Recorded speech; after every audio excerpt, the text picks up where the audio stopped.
Joining us now, legal attorney and longtime Democrat chief counsel, he's Julian Epstein. Your reaction to this, the far-left Democrats seem to be failing here at their book tours and events and going outside even. Well, yes, I think Kamala Harris the ship has sailed on her. I think most Democrats just wish she would go away. I think the heckling of Kamala Harris, while I'm not a big pro-heckler, I think it is important for sort of two reasons.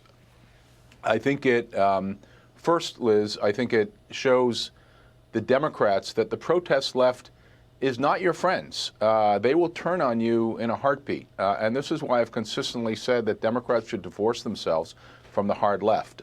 They aren't doing you any favors politically, and they will turn on you, as we saw in the Kamala Harris event yesterday. I think the second reason the Harris clip is important, Liz, is because it gives liberals and progressives a taste of their own medicine. We've seen this kind of heckling and attempt to shut down conservatives and moderates for years, and progressives and Democrats have basically said nothing about it.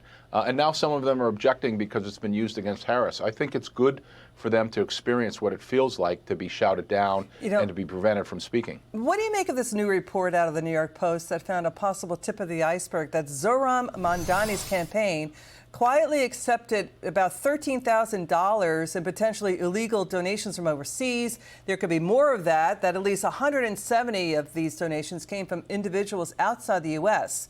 So there's a lot of concern about who is backing his campaign.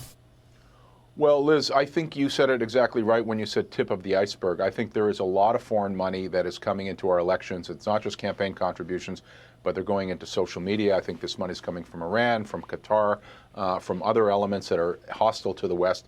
And I think it's not just campaigns. I think it's going into what we call civil society, the NGO community, of which there are tens of thousands of organizations.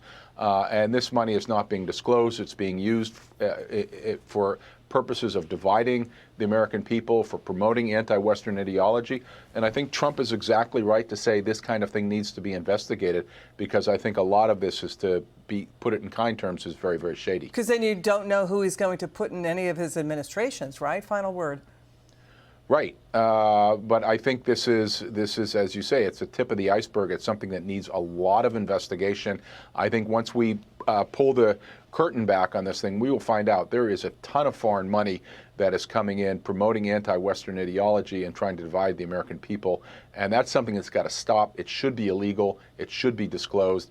And Trump should get to the bottom of it. Julian Epstein, you're wonderful. Thanks for being with us, my friend. It's good to see you, too.